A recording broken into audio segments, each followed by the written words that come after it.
Something has gone wrong in America. Not recently. That is the illusion.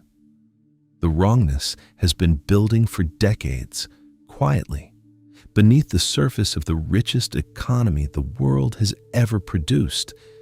You can feel it in the price of things, in the distance between the people who make decisions and the people who live with them, in the specific exhaustion of working hard in a country that seems, increasingly, to have organized itself around a different set of priorities than the ones it advertises.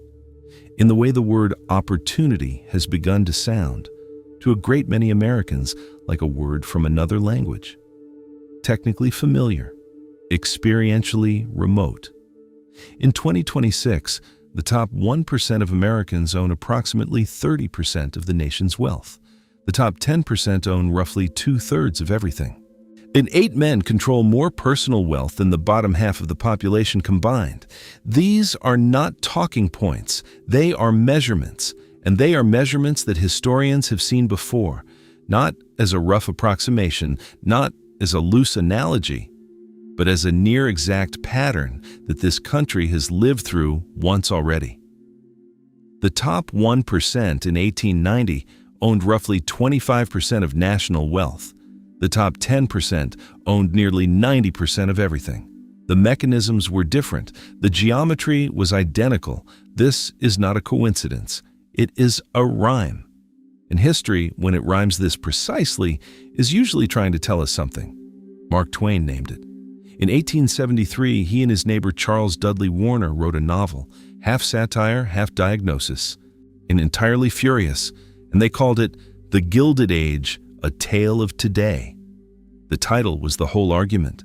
Gilded, not golden. Gold is solid all the way through. Gilding is a technique. You take something hollow, something that would not survive honest inspection, and you paint a thin layer of gold across the surface. It catches the light magnificently. And underneath it is exactly what it always was. In that novel, written as comedy, written as rage wearing a dinner jacket, Twain estimated that approximately 150 members of the United States Congress were corrupt. He put it in fiction because he could not prove it in court. He did not need to. Everyone already knew. The phrase has come back. Economists use it. Historians use it. Journalists use it in 2026 with a frequency that should itself tell us something. They are not being nostalgic. They are being precise. Historians define the Gilded Age as roughly 1870 to 1901. 30 years that transformed the United States from a recovering, exhausted post-war nation into the largest industrial economy on earth, and produced in the process a concentration of wealth and power so extreme that it threatened to permanently redefine what America actually was, not what it said it was. What it actually was. Who it was actually for. That question, who is America actually for, is the question the Gilded Age forced into the open. Violently at times, slowly, painfully, over decades. It is the same question sitting, barely concealed, beneath almost every major argument this country is having in 2026. The arguments about wages and healthcare and housing and corporate power and immigration and the integrity of democratic institutions, these are not new arguments. They are the same argument, the one this country has been having with itself since the golden spike was driven into the ground at Promontory Summit, Utah, in 1869, and a handful of men looked at the transcontinental railroad they had just built on the backs of workers whose names nobody recorded, and understood for the first time exactly how much money was now possible. We are going to spend the next half hour inside that America. We are going to meet the men who built empires, not as villains, not as heroes, but as human beings operating at a scale that had no precedent and no rule book. We are going to descend from their marble houses into the tenements where their workers lived, where infant mortality ran as high as 1 in 5, where entire families sewed garments by lamplight for wages too small to name without anger. We are going to watch journalists and farmers and labor organizers and immigrants decide, one by one and then together, that the gilded surface was not the whole story, and they were not going to pretend otherwise. And we are going to watch it change, because here is what the noise of 2026 sometimes makes genuinely hard to remember. The Gilded Age ended. Not cleanly, not quickly, not without decades of organizing and fighting and specific people paying specific costs. But it ended. The monopolies were broken, the laws changed. Workers won rights their parents had died without. The country did not become perfect. It never has been, but it became measurably, demonstrably more just than the Gilded Age had left it. That happened in this country. The mechanisms that produced it are not mysterious. They are historical record. And understanding them right now in 2026 is one of the most important things an American can do. So let's go back to the raw, glittering, brutal America of 1870. To the last time this country was this divided, and to what happened next. Before you can understand what the Gilded Age built, you have to understand what it inherited, and what it inherited was wreckage. The Civil War ended in April of 1865. 620,000 Americans were dead, a number so large that the country had no framework to absorb it. Entire generations of young men from both the South and the North had simply ceased to exist. The South was not just defeated, it was physically destroyed. Its farms, its railroads, its cities, its economy, gutted. The federal government was consumed entirely and exhaustingly by the project of Reconstruction.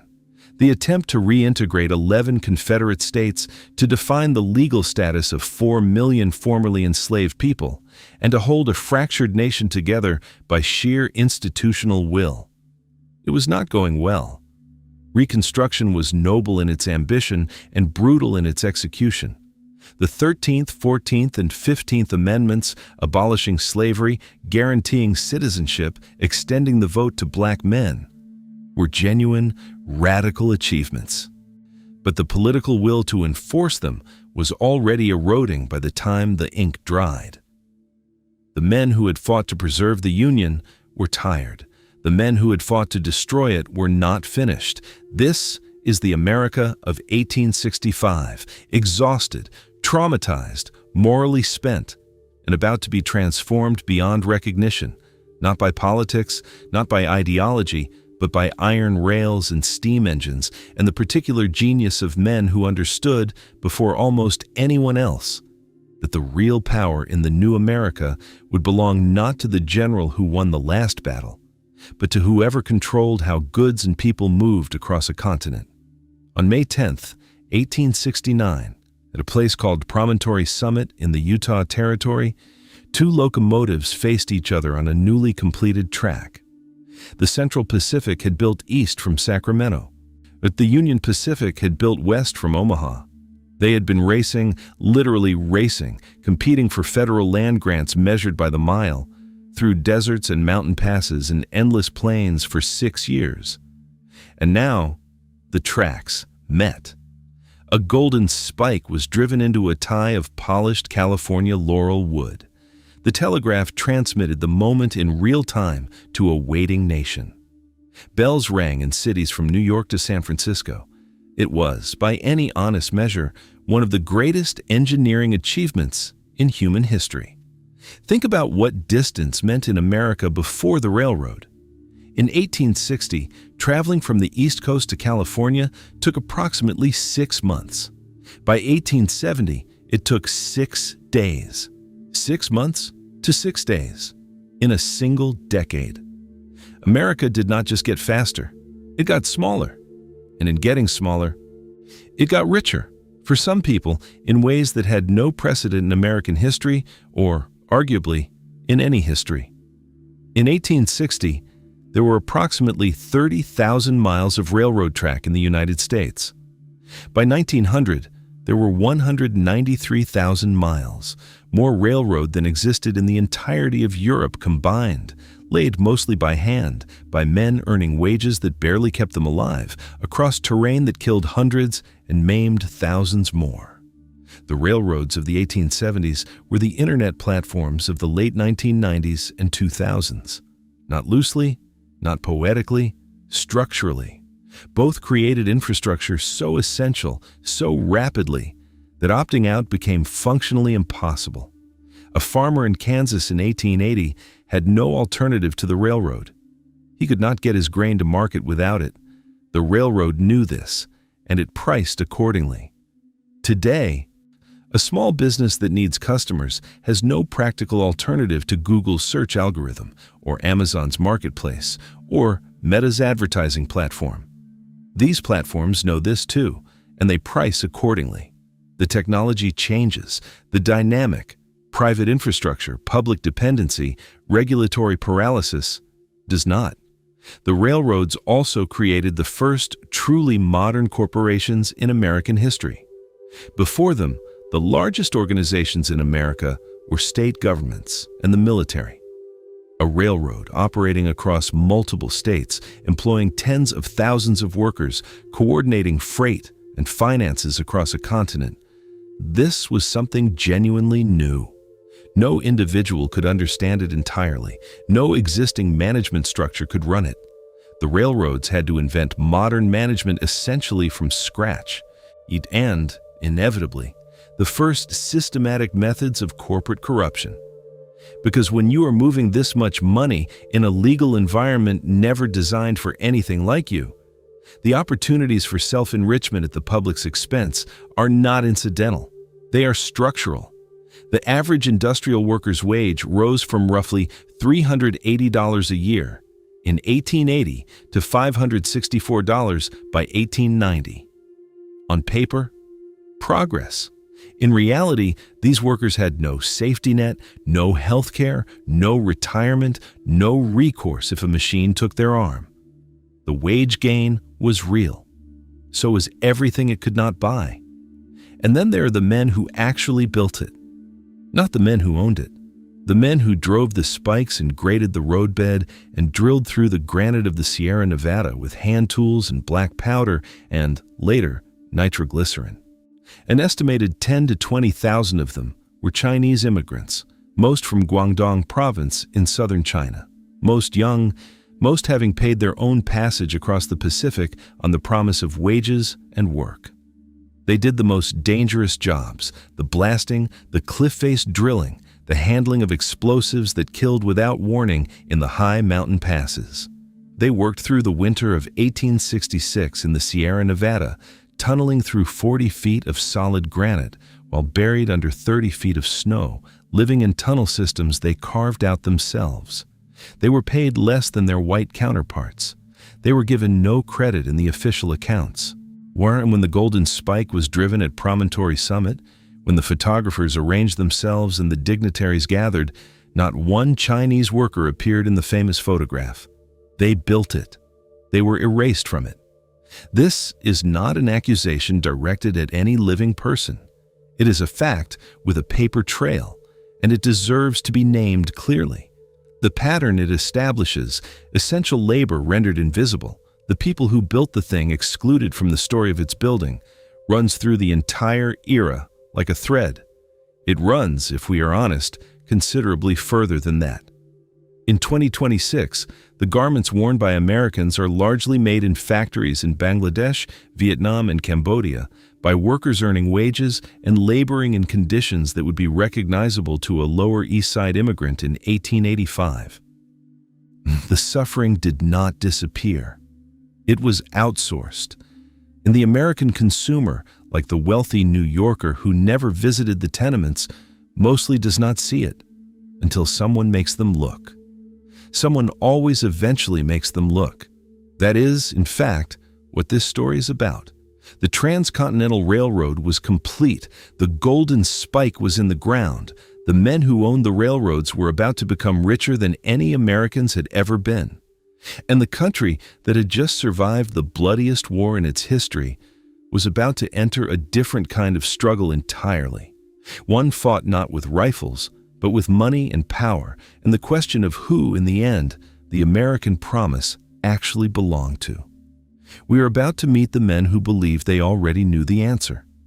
Before we name them, let's establish one thing. The temptation when talking about the men who dominated the Gilded Age is to sort them. villains or visionaries, robber barons or captains of industry. This temptation should be resisted, not because the truth is somewhere comfortably in the middle, but because the full, unsorted, contradictory truth is far more useful than any simplified version of it. These were human beings operating at a scale that had no precedent, in a legal vacuum that had no language yet for what they were doing, making decisions whose consequences reach people they would never meet and never need to meet. The system they built was specifically, structurally designed to ensure they would never have to look directly at what it cost. Keep that in mind as we meet them. Cornelius Vanderbilt, born in 1794 on Staten Island into a family of modest Dutch farmers, and no inheritance, no connections. What he had, from the very beginning, was an almost preternatural understanding of movement, how goods moved, how people moved, how money moved, and an absolute refusal to be on the losing end of any transaction involving any of those three things.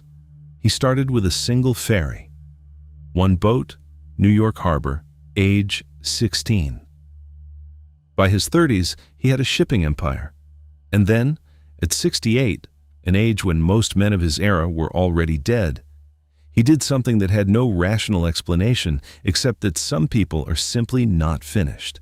He sold every ship he owned and entered the railroad business. Within a decade, he controlled the New York Central Railroad, connecting the Midwest to New York City.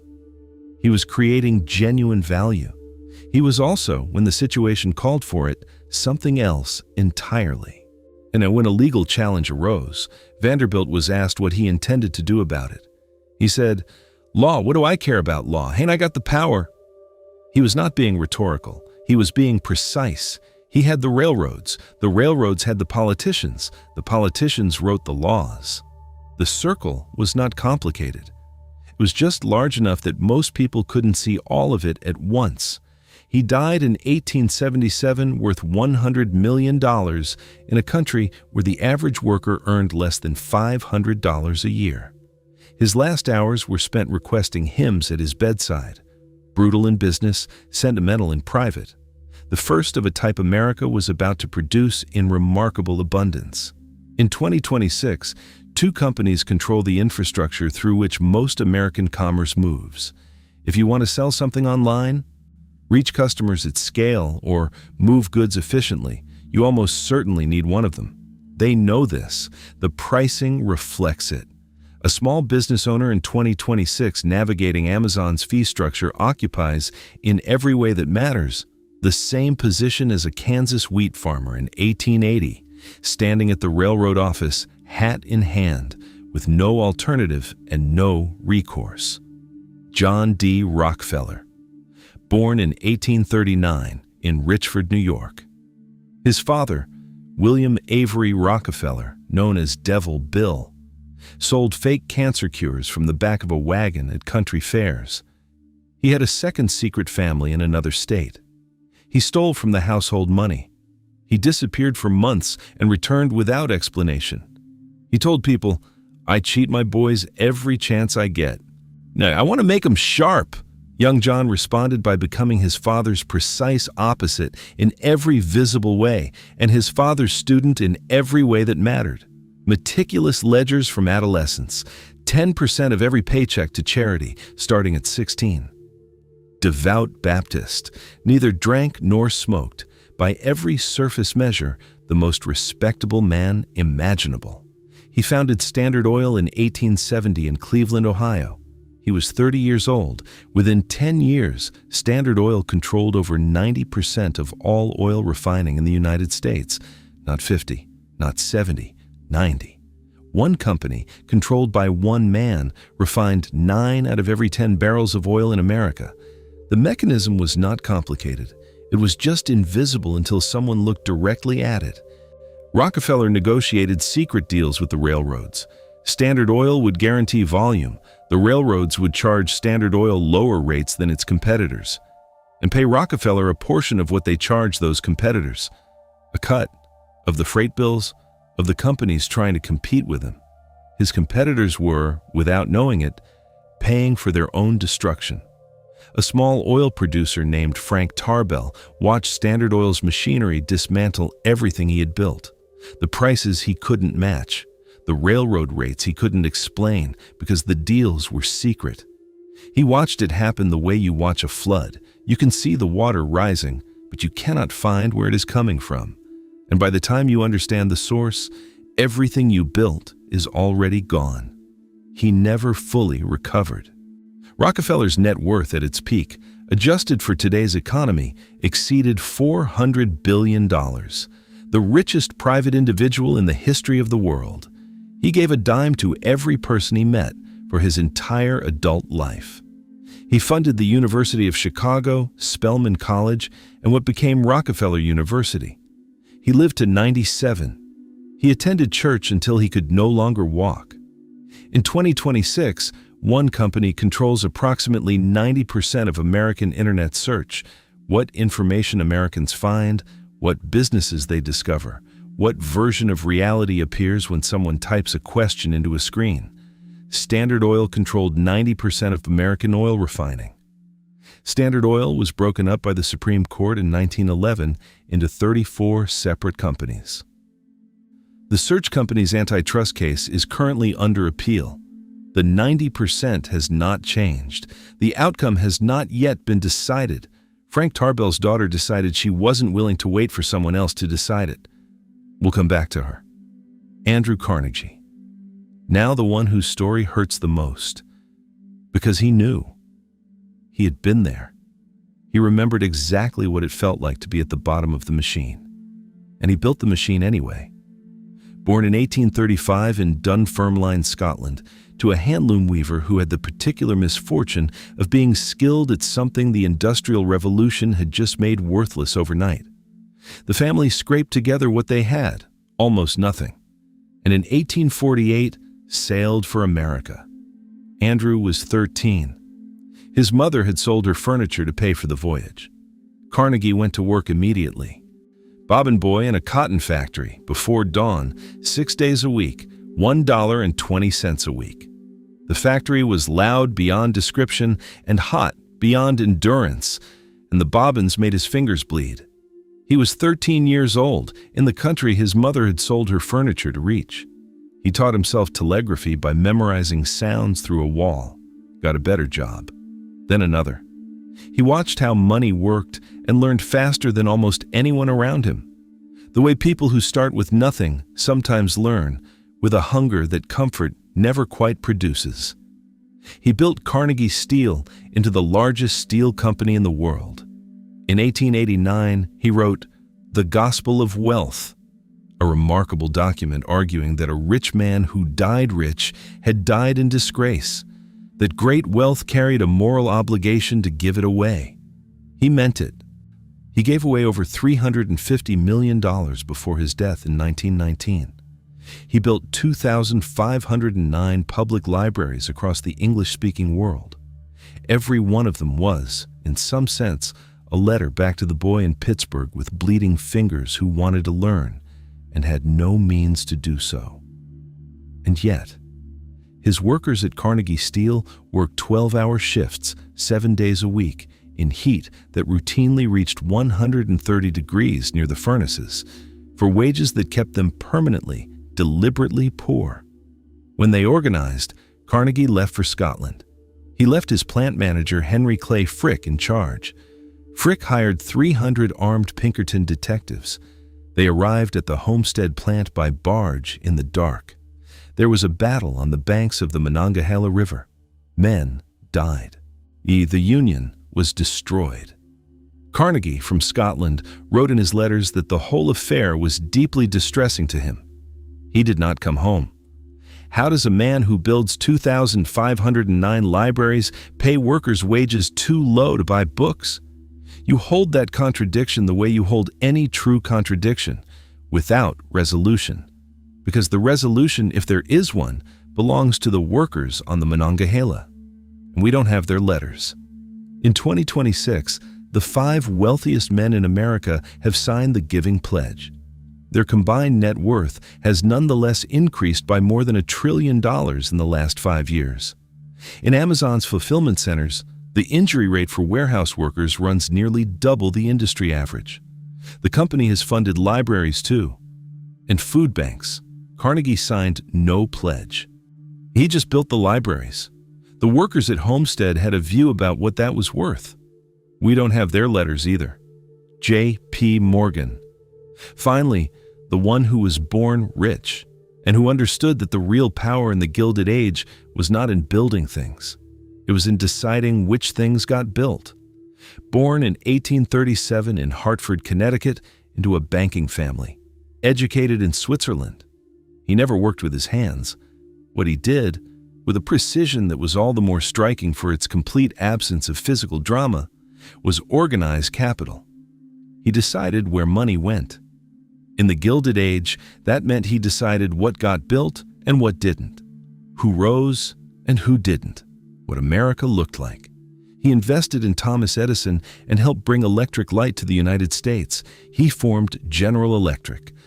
He reorganized failing railroads, a process Wall Street called, without irony, Morganization.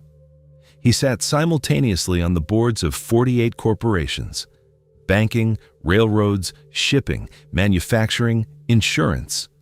One man. In 1895, the United States government ran out of gold, not metaphorically. The Treasury was facing default. President Grover Cleveland called Morgan. Morgan organized a private syndicate and lent the government $62 million in gold, preventing collapse. A private citizen rescued the United States government from bankruptcy. Read that again. Then ask yourself what it tells you about where power actually resided in the Gilded Age. In 1901, Morgan bought Carnegie Steel for $480 million, creating U.S. Steel, the first billion-dollar corporation in American history. Now, when the deal was signed, he told Carnegie, "Mr. Carnegie, I want to congratulate you on being the richest man in the world." Shortly after, when a politician suggested his railroad consolidations might violate federal law, Morgan went to the White House and said to Theodore Roosevelt, "If we have done anything wrong, send your man to my man and they can fix it up." He genuinely believed this was reasonable. His entire life had demonstrated it to be true. He had bailed out the Treasury. He had never once encountered a government that treated his preferences as negotiable. Roosevelt looked at him and said, "No. What happened after that? No, is the story this entire video has been building toward." Now, the mirror of this in modern-day America showed itself in 2008. When the United States government spent $700 billion rescuing financial institutions whose collapse, it was determined, the country could not survive. The institutions that caused the collapse were rescued. The 8 million Americans who lost their jobs were not. The 4 million families who lost their homes were not. Between 2009 and 2012, the top 1% captured 93% of all income growth as the economy recovered. Morgan bailed out the government in 1895. In 2008, the government bailed out the Morgan descendants. The direction of the money reversed. The logic did not. Now the men who bullet the Gilded Age, robber barons, or captains of industry? The question was always too simple. These men built something genuinely extraordinary while causing suffering on a scale that their distance from it allowed them to minimize, rationalize, or simply never see. The system they built was not designed to be cruel. It was designed to be efficient. Cruelty was incidental. Indifference was structural. And at the scale these men operated, indifference and cruelty produce identical results for the people on the receiving end. Now we go downtown, 4 miles south, to the world that all of this was built on top of, to the people whose names were not recorded anywhere, to Mulberry Street. It is 2 a.m. on Mulberry Street, Manhattan, 1889. In a rear tenement on the 4th floor, a building behind a building, its single window facing not the street, but a shaft of airless black. A woman is still working. She has been working since before dawn. She will work until 3, perhaps 4, sleep briefly on the same surface she works on, and begin again before the light changes. She is sewing shirtwaists, 12 cents per dozen completed. Her hands move without her having to think about them anymore. The needle, the fold, the turn, the needle again. While in her head, she is doing the count that never quite reaches the number she needs. The number that means her children eat tomorrow. Her name is not recorded anywhere. That is the first thing you need to understand about the world below the Gilded Age. It was populated almost entirely by people whose names were not recorded anywhere. The men we just met, Vanderbilt, Rockefeller, Carnegie, Morgan, their words were transcribed, their photographs taken, yet their decisions analyzed in newspapers and the letters of presidents. The woman on Mulberry Street at 2 in the morning left no such record. What we know of her existence, we know because a Danish immigrant named Jacob Riis pointed a camera into her darkness and refused to look away. By 1890, the Lower East Side of Manhattan contained 334,000 people per square mile. Not the most crowded neighborhood in America, the most crowded place on Earth in recorded history. But that number is too large to feel. So feel this instead. A standard tenement apartment was between 300 and 400 square feet. During the Gilded Age, it was routine, not exceptional routine, to find 10, 12, sometimes 15 people living in a single such unit. One apartment, one set of walls. In the rear tenements, which faced interior shafts rather than streets, there were frequently no functioning windows. The Tenement House Committee of 1894 described these buildings as an infant slaughterhouses. As many as 1 in 5 babies born within those walls did not survive their first year. 1 in 5. In the same decade that Carnegie Steel was producing more steel than the entire British Empire. Whole families, children as young as 5 and 6, did piecework inside these apartments, sewing garments, rolling cigars, assembling artificial flowers that would be sold in department stores uptown, arranged in the hats of women who would never consider where they came from or whose fingers had made them. There was no minimum wage. There was no lunch break. The children sat in lamplight, their small fingers moving through motions their mothers had taught them, because the alternative was not a different kind of childhood. The alternative was not eating. When the superintendent of buildings was asked about fire safety in the tenements, he replied that he was satisfied, because hardwood, he explained, burned slowly. That was the official position. Hardwood burns slowly. On March 25, 1911, 146 garment workers, mostly young immigrant women, the youngest 14 years old, died in the Triangle Shirtwaist Factory fire in Lower Manhattan. The doors had been locked from the outside to prevent theft and unauthorized breaks. They burned. They jumped. The fire escape collapsed under their weight. The building had passed its most recent safety inspection. The superintendent had been right. The hardwood did burn slowly. It just didn't burn slowly enough.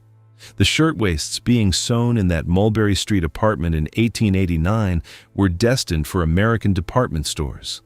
Today, the shirtwaists and the jeans and the fast fashion dresses and the children's school clothes are made in Dhaka, Bangladesh, in factories producing garments for brands whose names appear on every American high street. The average garment worker in Bangladesh earns approximately $95 a month. In April 2013, the Rana Plaza factory building in Dhaka collapsed, killing 1,134 workers. Investigators found the building's owner had added 4 illegal floors to accommodate additional production. The brands released statements of condolence. Most continued sourcing from Bangladesh within the year. The woman on Mulberry Street would have recognized everything about this except the geography. Jacob Riis arrived in New York in 1870 from Denmark. 21 years old, $40 in his pocket, a gold locket around his neck containing a strand of hair from the girl he loved back home. His first years suggested the promise of America was made for someone else. He spent them homeless on the very streets he would later photograph. He slept in doorways on the Lower East Side. He begged.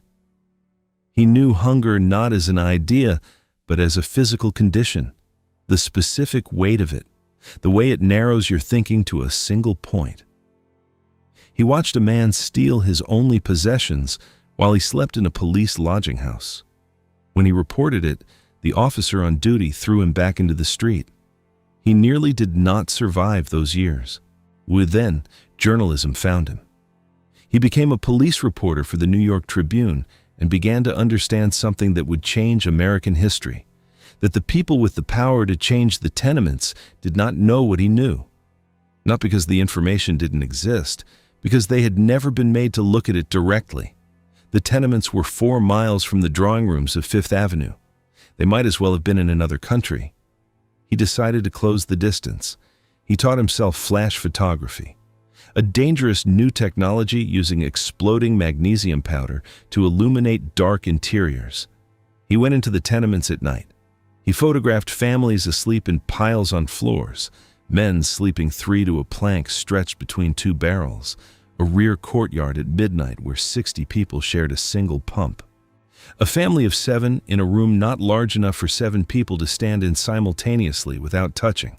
He was making evidence, building a case that could not be dismissed as sentiment because it was right there, in the image, undeniable. In 1890, he published How the Other Half Lives. When audiences saw his magic lantern projections, they moaned. Some wept. Some talked directly to the photographs as if the people in them could hear. A woman in one audience reached toward an image of a child asleep on a fire escape and said, quietly, to no one in particular, "But she'll catch cold," as if the cold were the problem. As if the child on the fire escape were a temporary situation rather than a permanent condition. In 2026, there is no shortage of documentation. The conditions in Amazon's fulfillment centers have been reported in granular, verified detail. The mandatory overtime, the injury rates nearly double the industry average, the timed bathroom breaks, the workers urinating in bottles rather than lose their productivity metrics. The New York Times has reported it.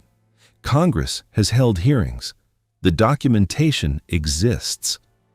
Riis's question is still the question. How do you make people look at what they have already, somewhere below conscious thought, decided not to see? Because seeing it means asking what you are willing to do about it. And that is a harder question than it looks. One of the first readers of How the Other Half Lives was a young politician named Theodore Roosevelt, then the police commissioner of New York City. He read it overnight. Soon the following morning, he appeared at Riis's office with a card. It read, "I have read your book and I have come to help." Hold that moment. A man with power reading the truth and showing up the next morning. On Mulberry Street in 1889, Riis photographed 2 children, a boy and a girl, neither older than 7, chalking their first writing lesson on a fence, copying the words most present in their world. What they had chalked was this: "Keep of the grass, keep off the grass," the signs on the parks they were not permitted to enter. That was the English they had absorbed from their American world. Not welcome, not opportunity, not the words on the base of the Statue of Liberty, visible on clear days from the rooftops of the very buildings these children lived in. Keep off the grass, a child learning the shape of a country by learning. No, first, where she is not allowed to go. Riis wrote of the Potter's Field mass grave on Hart Island, where the unclaimed dead of New York were buried. Even there, they did not escape their fate. In the common trench, they lay packed 3 stories deep, shoulder to shoulder, crowded in death as they were in life. This is the world the Gilded Age built at its foundation. Not as a side effect. The poverty was not incidental to the wealth being generated 4 miles uptown. It was the mechanism. The 12 cents per dozen shirtwaists was not a failure of generosity. It was a calculation. The 1 in 5 babies was a consequence the system never had to look at directly. The gilded surface requires a dark foundation. That is what gilding means. The question, beginning to move, slowly and then with gathering force, from Mulberry Street toward the marble houses on Fifth Avenue, was not whether any of this was happening. Everyone who looked knew it was happening. The question was whether the people with the power to change it would ever be made or choose to look. That question is never answered by the people at the top. It is always, in the end, forced by the people who have nothing left to lose by asking it out loud. The political system had an answer to that pressure. It was not the answer those people were hoping for. In 1868, the city of New York spent $12 million constructing a courthouse on Chambers Street. The building took 20 years to complete. When the final accounting was done, the city had paid $11 million to a plasterer for work. Qualified plasterers estimated should have cost $50,000. $1 million to a furniture supplier for furniture appraised at $40,000. $170,000 to a carpenter for 1 month's work in a building that was barely standing. The courthouse was later nicknamed the Tweed Courthouse, because every dollar of that extraordinary overcharge passed in one form or another through the hands of William Marcy Tweed. Boss Tweed. William Marcy Tweed was born in 1823 on Cherry Street on the Lower East Side of Manhattan, 4 blocks from the tenements we just left. He was a chairmaker's son with genuine charisma, genuine organizational talent, and a genuine understanding of how neighborhoods worked, how people needed things, and how the providing of things created obligations that could be systematically collected. He built Tammany Hall into the most efficient engine of political corruption in American history. By the late 1860s, Tweed controlled New York City the way a business owner controls a business. He controlled the judges. He controlled the elections. He controlled the city contracts. Every contractor who wanted city work paid Tammany a percentage, typically between 10 and 65% of the total contract value, which was itself inflated far beyond any honest estimate of actual cost. He controlled most of the newspapers. Publishers who cooperated received city advertising contracts. Publishers who did not found their business quietly redirected elsewhere. He stole somewhere between $30 and $200 million from the city. Well, the range is that wide because his record-keeping was specifically designed to be impenetrable to outside examination. He knew exactly what he had taken. He just made sure no one else could prove it. When the investigation into the courthouse expenditures began, Tweed was asked about the plastering bill. He looked at his questioner and said, "Well, what are you going to do about it?" Not a denial, a challenge. He knew who controlled the courts. He knew who controlled the newspapers. He knew, with the specific confidence of a man who has stress-tested his own power, that the answer was almost certainly nothing. He was almost right. Thomas Nast was born in 1840 in Landau, in what is now Germany. He arrived in New York at age 6, speaking no English. He grew up in the immigrant neighborhoods of Lower Manhattan, and understanding from the inside exactly what Tammany Hall provided to immigrant communities and exactly what it extracted in return. A job, a food basket, help navigating a new country. In exchange, your vote, your loyalty, and your silence about where the money went. Nast could not write compelling prose in English. He never entirely mastered the language, but he could draw. He could draw with a precision and a viciousness that prose could not match. A drawing is a fact. You can argue with a sentence. You cannot argue with a face. He began drawing Tweed for Harper's Weekly in 1869. He drew him as a vulture, as a Roman emperor, as a grotesque, bloated figure in an expensive suit standing over the broken body of the city he was supposed to govern. The cartoons spread through the city in a way that written journalism could not, not because a significant portion of Tammany's constituency was immigrants who could not yet read English fluently, but could read a face, a gesture, a composition. Nast was showing them, in a language that required no translation, what was being done with their votes and their trust. Tweed reportedly offered Nast $500,000 to stop drawing him. the equivalent of approximately $12 million today. Nast refused. Tweed was arrested in 1871, convicted, escaped to Spain, and was recognized there from Nast's cartoons. Spanish authorities arrested him from a drawing. He was extradited, returned to New York, and died in the Ludlow Street jail in 1878, in a cell that had previously held debtors he had helped to imprison. A German immigrant child who arrived speaking no English brought down the most powerful political boss in the country with drawings. That is an American story. Hold on to it. But Tweed was not an aberration. He was an expression. The corruption of the Gilded Age was not a series of individual bad actors. It was a system, integrated, self-reinforcing, specifically constructed to be difficult to dismantle from the outside. The Credit Mobilier scandal of 1872 is the clearest illustration. The Union Pacific Railroad, built with federal land grants and loans, created a construction subsidiary, then hired it to build itself at approximately twice the actual cost. The profit went to the railroad's shareholders. The bill went to the American taxpayer. And to ensure no congressional investigation would look too closely, Credit Mobilier shares were distributed to 16 members of Congress, including the sitting vice president.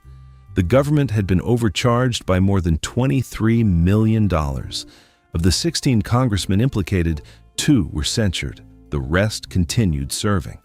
Between 1872 and 1896, not a single president won office with a popular majority. When meaningful railroad regulation arose in the 1890s, the major railroad owners pooled resources and backed William McKinley. He won. The regulations did not pass. The system worked. For the people it was designed to work for. In the 2024 American election cycle, corporations, trade associations, super PACs, and individual billionaires spent an estimated $14 billion influencing federal elections, the most expensive election in human history. The politicians who received this money then vote on legislation regulating the industries that funded their campaigns.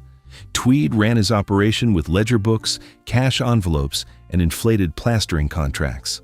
The modern version has a Supreme Court ruling, Citizens United 2010, a non-profit classification, and a disclosure exemption. The money flows in the same direction. The outcomes follow the money in the same direction. The primary difference between Boss Tweed and the contemporary campaign finance system is not the corruption. It is the paperwork. This is not a partisan observation. Both parties in the Gilded Age participated. Tammany was Democratic, Credit Mobilier implicated Republicans, and the corporate money of the 1890s flowed to whichever party protected corporate interests that year. The corruption of the Gilded Age was not an ideology. It was an operating system. Operating systems do not respect party lines. They exploit whatever structure is available, and they are broken not by changing the individuals inside them, but by changing the structure itself. Thomas Nast refused $500,000 to stop drawing. In a country where almost everyone has a price, the people who don't are the ones who change things. But Nast was one man with a pen, and the political system he exposed kept running. The judges stayed appointed, the contracts stayed inflated, the corporate money kept flowing toward the candidates most likely to leave it alone. When the system designed to protect you is openly working against you, and you can see it, and you can't stop it, and nobody in power is coming to help, there is only one thing left to do. You find the people standing next to you, and you refuse to move. On the morning of July 16, 1877, a freight brakeman named John Means reported for work at the Baltimore and Ohio Railroad Yard in Martinsburg, West Virginia, and was told that his wages had been cut. Again, the second cut in a year. His daily pay was now $1.75 for a 12-hour shift coupling and uncoupling rail cars, a job that, in 1877, killed or maimed thousands of workers annually.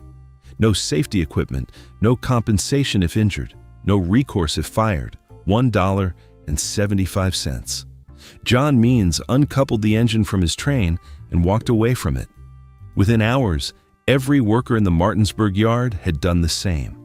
Within days, the strike spread to the Pennsylvania Railroad, the Erie Railroad, the New York Central. Within a week, it had jumped to Pittsburgh, Chicago, St. Louis, San Francisco. 100,000 workers walked off the job. Freight traffic across the country ground to a halt.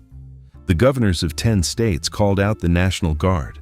President Rutherford Hayes deployed federal troops for the first time in American history to break a labor strike. In Pittsburgh, the confrontation turned violent. The state militia fired on a crowd of strikers and their families. 20 people died. The strikers responded by burning the Pennsylvania Railroad's facilities to the ground: 4,500 freight cars, 126 locomotives, everything the railroad had built in Pittsburgh, reduced to ash in a single night. The Great Upheaval, newspapers called it. The men who owned the railroads called it something closer to revolution. They were genuinely frightened, not of the destruction. Property could be replaced. They were frightened of what the destruction represented, the possibility that the people at the bottom of the machine had begun to understand their own power. They were right to be frightened. Something had cracked open. While the railroad men were discovering the strike, the farmers were discovering something else: organization. The Granger movement had grown by the mid-1870s into a genuine mass movement of American agricultural workers who had arrived, collectively and furiously, at a single understanding: the railroad owned them. A farmer in Kansas grew wheat. To sell it, he had to ship it. To ship it, he had to use the railroad. There was no alternative. And the railroad knew this and priced accordingly. Rates that systematically favored large shippers over small ones, the connected over the independent. A bad year with low crop prices was survivable, barely. A bad year with low crop prices and high railroad rates was not. The railroad extracted its profit regardless. The farmer absorbed the remainder, which was sometimes nothing and sometimes less than nothing. The Grangers pushed back. They lobbied state legislatures and won, in several states, laws setting maximum railroad rates. They demonstrated something the men in the marble houses had preferred to believe was impossible: that ordinary people, organized, could compel the state to act on their behalf. The railroads eventually gutted most of those laws through the courts, but the Grangers had proven the principle. And principles, once proven, do not entirely disappear. They go underground. They wait. The Populist Party emerged in 1892 as the political crystallization of everything farmers and workers had been learning since 1877. Their platform, read from the distance of 2026, sounds like a document written by someone who simply looked clearly at what was happening and wrote down what would need to change to make it stop. A graduated income tax, the direct election of senators, an 8-hour workday, the secret ballot. In 1892, these demands were called radical, dangerous, un-American. By 1916, most of them were law. Not because the populists won. They didn't. Their presidential candidate received 22 electoral votes in 1892, a remarkable showing for a third party and nowhere near enough. They lost. And then, over the following 20 years, they won anyway, because they had named the problem precisely enough, organized visibly enough, argued persistently enough, that the two major parties could no longer ignore the pressure without risking something worse. The populists didn't take power. They moved power. There is a difference, and it matters. Samuel Gompers founded the American Federation of Labor in 1886. A cigar maker from London's East End, a Jewish immigrant who had grown up in the tenements of the Lower East Side, he believed workers had the right to organize, to bargain collectively, and to receive a fair share of what they produced. Not everything. A fair share. This was considered by many of the men we met in Section 3 to be essentially the same thing as revolution. Eugene Victor Debs was born in 1855 in Terre Haute, Indiana. He grew up comfortable. He was in a family that was not struggling, and he could have lived an entirely ordinary life. He went to work for the railroad instead, as a locomotive fireman, and what he saw there turned him into something Terre Haute had not obviously prepared him to become. He organized the American Railway Union in 1893, 150,000 members, the largest union in American history at that point. Railroad workers who had decided that a fair share was not too much to ask, and that asking together was more powerful than asking alone. In 1894, the workers at the Pullman Palace Car Company in Chicago went on strike. George Pullman had cut his workers' wages by 28% following an economic downturn. He had not reduced the rents in the company town where his workers were required to live. He had not reduced the prices in the company store where his workers were required to shop. He had taken 28% of their income and left everything it was supposed to cover exactly as it was. When the Pullman workers struck, Debs ordered the American Railway Union to refuse to handle any train pulling Pullman cars. The boycott spread across the country. Railroad traffic again ground toward a halt. President Grover Cleveland, at the request of the railroad owners, obtained a federal injunction ordering the strikers back to work. When Debs refused to comply, he was arrested. He served 6 months in Woodstock, Illinois jail. He went in a trade unionist. He came out something closer to a prophet. He ran for president 5 times on the Socialist Party ticket. The last time, in 1920, he ran from prison, convicted under the Espionage Act for giving a speech opposing the First World War, a conviction that would today be recognized as a straightforward violation of the First Amendment. He received nearly 1 million votes while incarcerated. 1 million Americans voted for a man in prison for president because they believed what he believed. What he believed, he had stated simply in Canton, Ohio in 1918, just before his arrest. While there is a lower class, I am in it. While there is a criminal element, I am of it.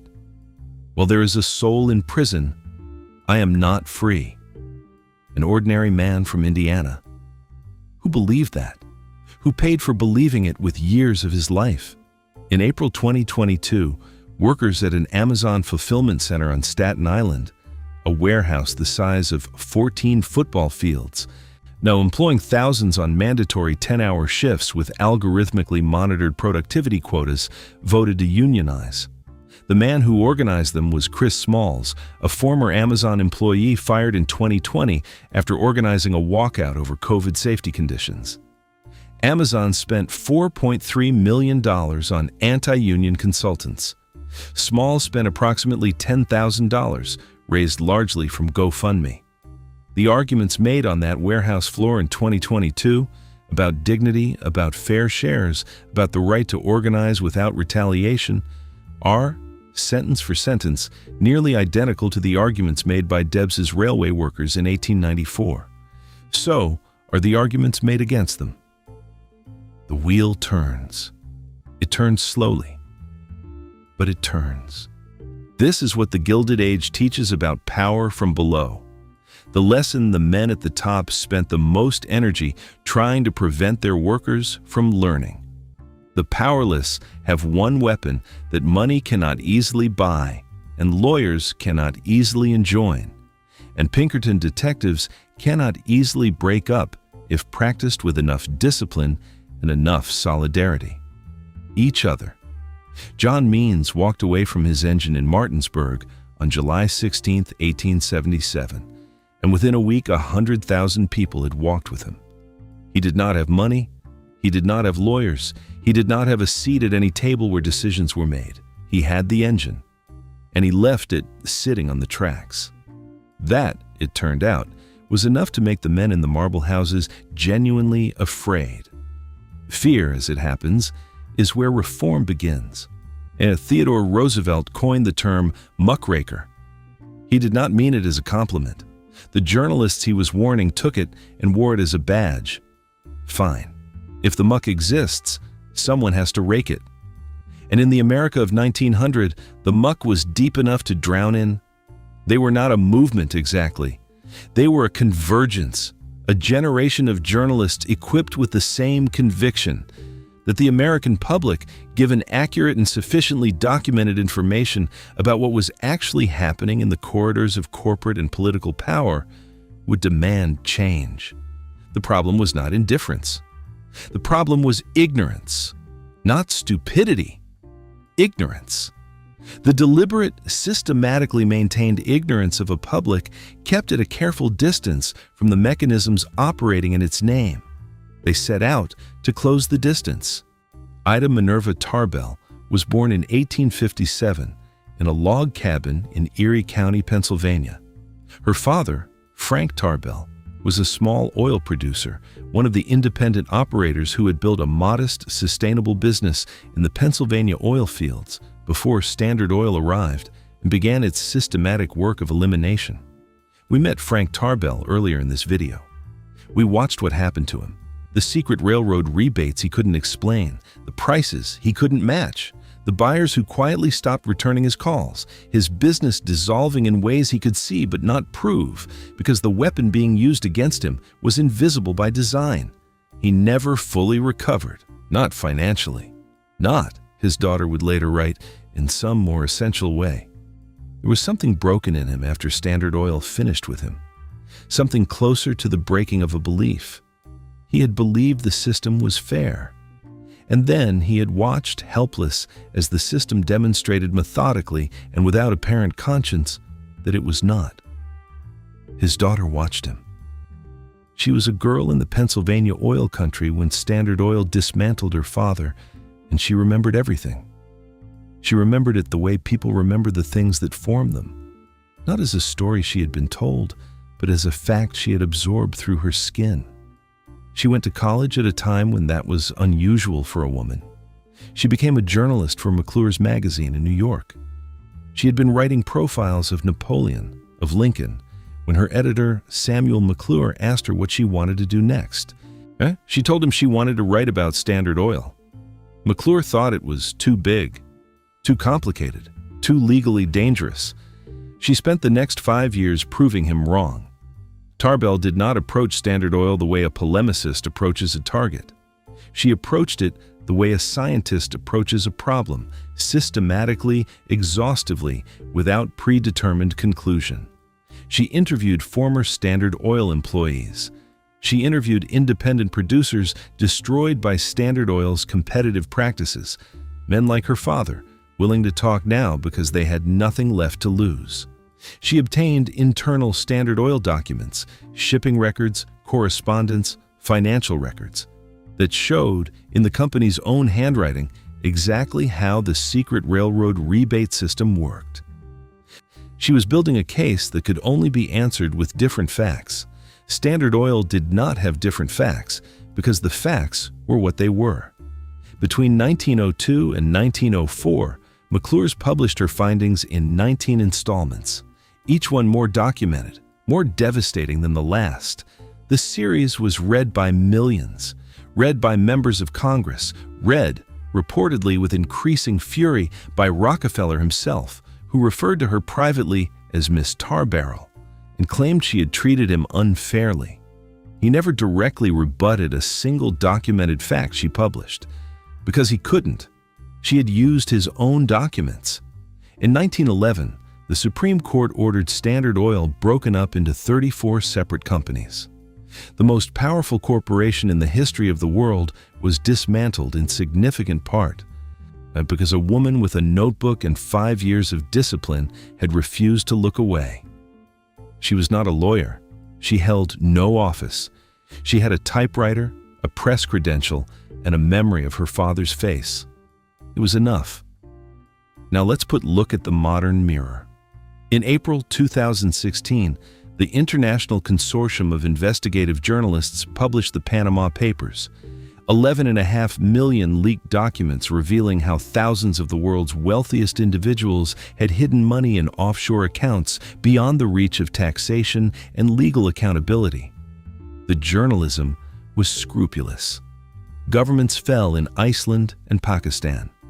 In the United States, the number of major prosecutions directly resulting from the Panama Papers, effectively 0. The offshore accounts remain largely intact. Tarbell's series produced a Supreme Court ruling in 9 years. The Panama Papers are 9 years old. The accounts are still open. The difference is not the journalism. The difference is in what happened after, whether the institutions receiving the information decided to act on it. Tarbell got lucky. She got Roosevelt. We will meet him in a moment. Upton Sinclair published The Jungle in 1906, 7 weeks working undercover in the meatpacking plants of Chicago, absorbing from the inside the world he intended to expose. He was 25, a committed socialist, and his book was an argument for the rights of immigrant workers. The Lithuanian families, the Polish families, the men worked up by the industry with the same efficiency and indifference as the animals they processed. In America read it and focused almost entirely on what was going into the meat. The descriptions of what ended up in American sausage, diseased animals, rat poison, rat droppings, occasionally rats themselves, produced a public revulsion that crossed every class line because everyone ate sausage. Theodore Roosevelt, reportedly, was eating breakfast when he read the relevant passages. He threw his sausage out a window. Within months, the Pure Food and Drug Act and the Meat Inspection Act were signed into law, the foundations of the modern FDA. Sinclair was rueful about this for the rest of his life. He had aimed, he said, at the public's heart. By accident, he had hit it in the stomach. History moves in strange directions. You aim for the heart. Sometimes you hit the stomach. The important thing, Sinclair's life suggests, is to aim. Now, in 2013, a team of investigators began documenting what was happening inside the American opioid supply chain. How pharmaceutical companies, distributors, and pharmacies had flooded rural and suburban America with prescription painkillers, creating an addiction crisis that would eventually kill more than 500,000 Americans. The journalism was scrupulous. It produced congressional hearings, state lawsuits, settlements totaling tens of billions of dollars. The Sackler family, who owned Purdue Pharma and made billions from OxyContin, while those 500,000 Americans died, reached a settlement that shielded them from personal liability. They kept most of the money. The pills had already moved. The dead were already dead. Some things journalism can expose and reform.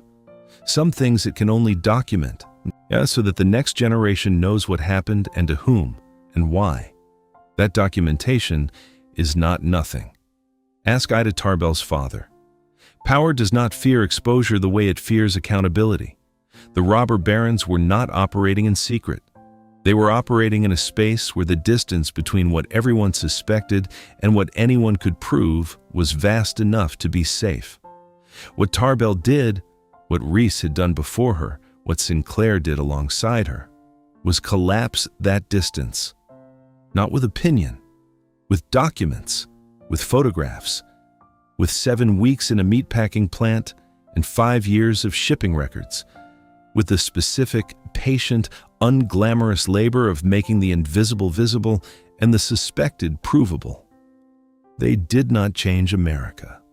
They made it impossible for America to change and pretend it hadn't known. The change itself required someone else, someone who had read their work, someone who showed up the next morning with a card. We are almost there. On the morning of September 14, 1901, Theodore Roosevelt was hiking in the Adirondack Mountains when a guide found him on a trail and handed him a message. President William McKinley, shot 8 days earlier by an anarchist at the Pan American Exposition in Buffalo, was dead. Roosevelt was 42 years old. He was now the President of the United States. He came down from the mountain. He took the oath of office. And somewhere in the marble houses and private clubs where the men who had funded McKinley's campaigns gathered to assess what had just happened, the mood was something between alarm and fury. Mark Hanna, the Republican political operative who had engineered McKinley's elections with corporate money and considerable tactical genius, reportedly turned to the men around him and said, "Now look, that damn cowboy is President of the United States." He was not wrong to worry. Roosevelt was not a radical, not a socialist, not a populist in the Debs mold or the Granger mold. He was a wealthy, Harvard-educated New Yorker from one of the oldest families in America. What made him different from almost every other wealthy, Harvard-educated New Yorker of his generation was simpler than ideology. He had looked. He had gone on midnight walks through the Lower East Side with Jacob Riis. He had seen the tenements not as statistics but as rooms with families in them, with children on the floors, with women sewing at 2 a.m. He believed, not sentimentally, but with the force of a man who had examined the evidence and reached a conclusion that a stable democracy could not survive extreme inequality. Not because the poor deserved charity, because inequality, beyond a certain point, destroys the social contract that makes democratic governance possible. When the distance between the top and the bottom becomes too vast, the people at the bottom stop believing the system is theirs. And people who don't believe the system is theirs stop participating in it, or start burning things, or find someone who promises to burn things on their behalf. He had read enough history to know where that led. In February 1902, 5 months into his presidency, Roosevelt's Attorney General filed suit to break up the Northern Securities Company, a railroad holding company formed by Morgan, James J. Hill, and E. H. Harriman that effectively controlled railroad transportation across the entire northern tier of the United States. The suit was filed under the Sherman Antitrust Act, a law passed in 1890 with precisely this kind of corporate consolidation in mind, that had sat effectively unused for 11 years because no administration had been willing to use it against the men who funded their campaigns. Roosevelt was willing. Morgan came to the White House. He sat across from the president and said, "If we have done anything wrong, send your man to my man and they can fix it up." He genuinely believed this was reasonable. His entire life had demonstrated it to be true. He had never once encountered a government that treated his preferences as negotiable. Roosevelt declined. The Supreme Court ordered Northern Securities dissolved in 1904. The message was historic. No private citizen, regardless of wealth, was above the law of the United States. The government was not a negotiating partner. It was the government. Between 1901 and 1909, Roosevelt's administration filed 44 antitrust suits. He signed the Pure Food and Drug Act and the Meat Inspection Act into law. He placed 150 million acres under federal conservation protection. He established the Interstate Commerce Commission as a body with genuine regulatory teeth, the agency the Grangers had been demanding since the 1870s, and that the railroad owners had spent 30 years preventing. It existed now. It had power now. Roosevelt did not create the progressive era alone. He was the man standing at the valve when enough pressure had finally accumulated to force it open. Pressure built over 3 decades by Grangers organizing, Debs striking, Riis photographing, Tarbell documenting. But he was also the man who chose to open the valve rather than reinforce it. That choice mattered. It always matters. The progressive era he helped launch produced over the following decade the direct election of senators, the graduated income tax, women's suffrage, the 8-hour workday, child labor laws, and workplace safety regulation. Almost everything the populists had demanded in 1892, called radical, dangerous, un-American, became law. Not immediately, not cleanly, but it became law. The needle had moved, the gilded surface had cracked. Underneath, something more durable had begun to emerge. The Sherman Antitrust Act was passed in 1890. It sat unused for 11 years before Roosevelt picked it up. In 2026, the laws regulating corporate monopoly, campaign finance, data privacy, and platform power are largely on the books. Some have sat unused for years. Some enforced selectively against smaller targets, while larger ones have operated in the same comfortable assumption Morgan carried into the White House in 1902, that their scale made them effectively sovereign.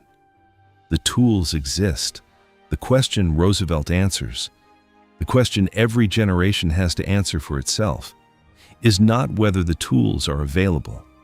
It is whether the people holding them are willing to use them. Roosevelt didn't wait for Morgan to become generous. He picked up an 11-year-old law and used it. The laws we need in 2026 are not mostly unwritten. They are mostly waiting. On the day Jacob Riis died, in May of 1914, Theodore Roosevelt wrote that Riis was the best American he had ever known. Not the smartest, not the most powerful, not the most successful. The best.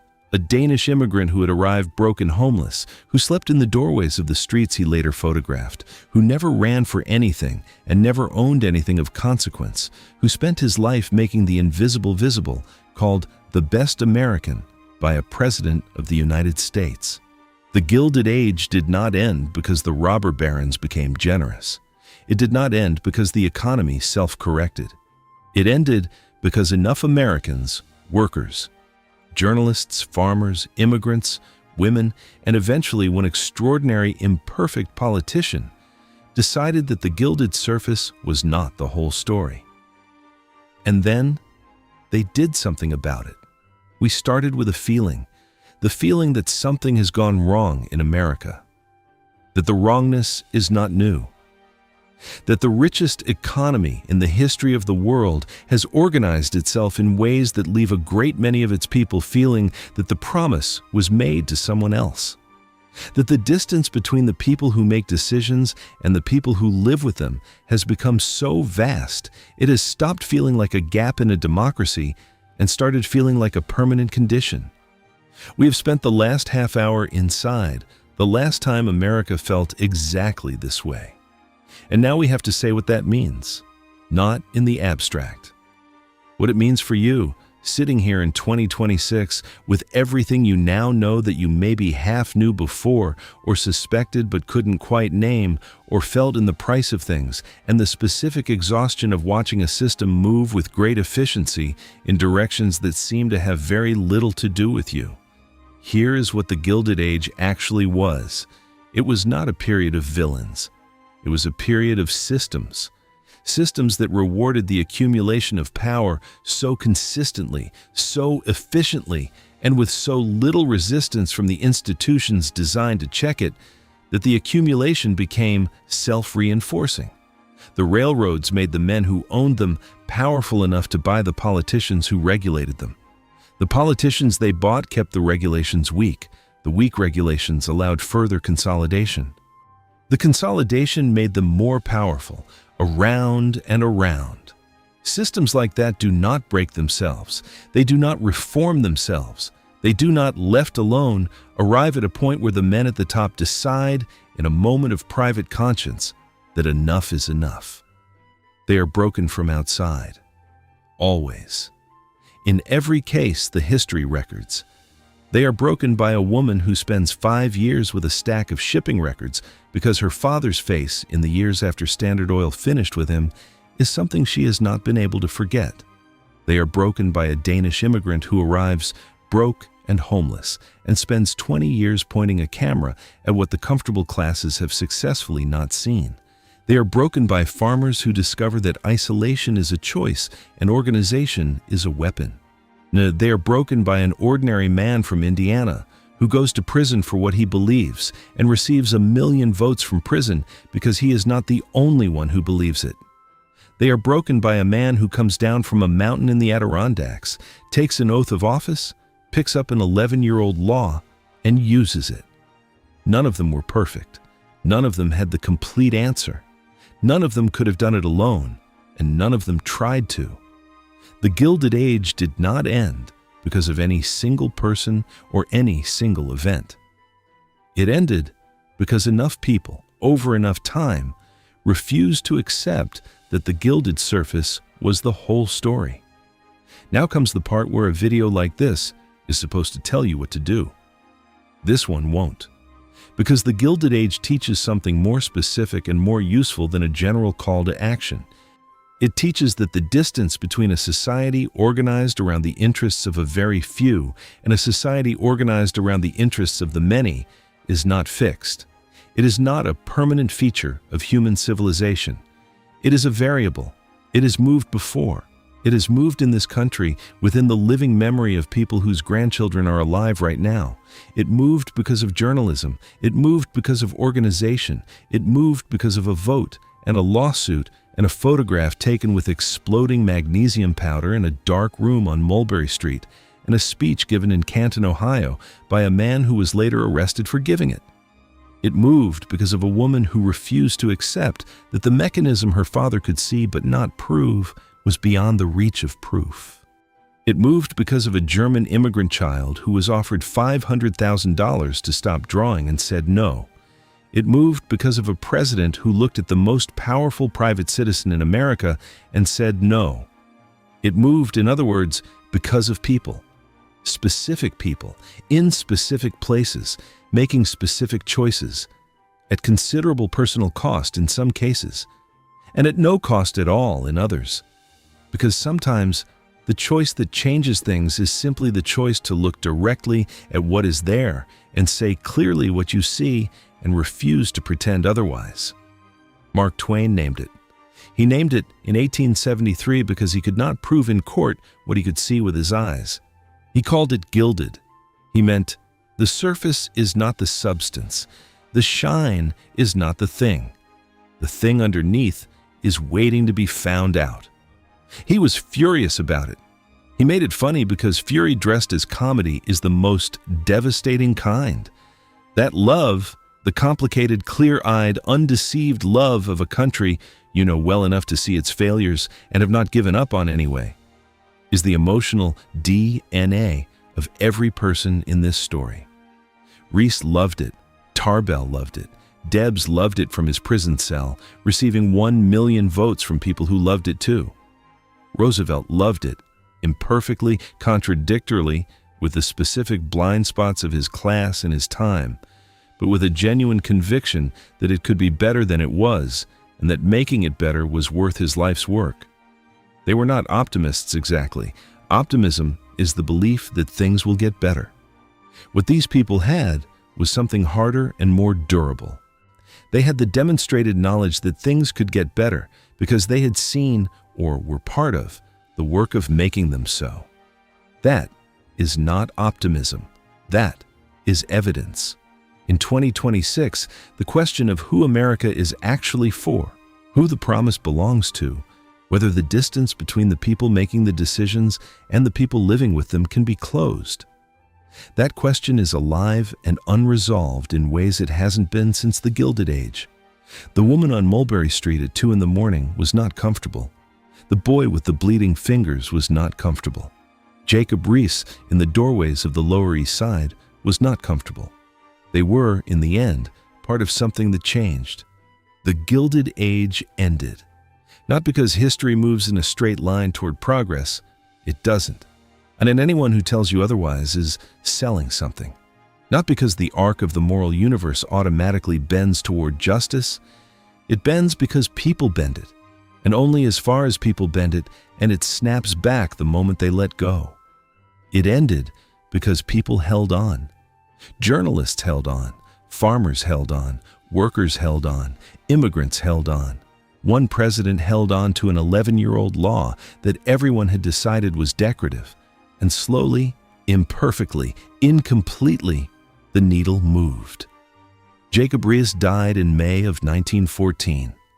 Theodore Roosevelt wrote that he was the best American he had ever known, a man who arrived with $40 and a gold locket, who slept in doorways, who pointed a camera at what the country had decided not to see, who never ran for anything, who never owned anything of consequence, who spent his life making the invisible visible because he had himself been invisible and he knew what it cost. The best American. That is what this country, at its best, is capable of producing and recognizing and honoring. Not just the men who built the railroads and the steel mills and the billion-dollar corporations, but the people who made it impossible to look away from what the building cost, and the people who paid the cost, and the people who organized in the dark, without resources, without power, without any guarantee that it would work, because the alternative was accepting that the gilded surface was the whole story. The last time America was this divided, that was enough. Not comfortable, not fast, not clean, but enough. The question 2026 is asking is the same question 1880 asked. It is not whether the division is real. It is whether enough people decide that the surface is not the whole story. History suggests they will. History also suggests it will take longer than anyone wants and cost more than anyone expects and require people who are not yet famous and may never be. It was never the whole story. It isn't now. Mark Twain named it. And then, slowly, furiously, imperfectly, together, Americans changed it.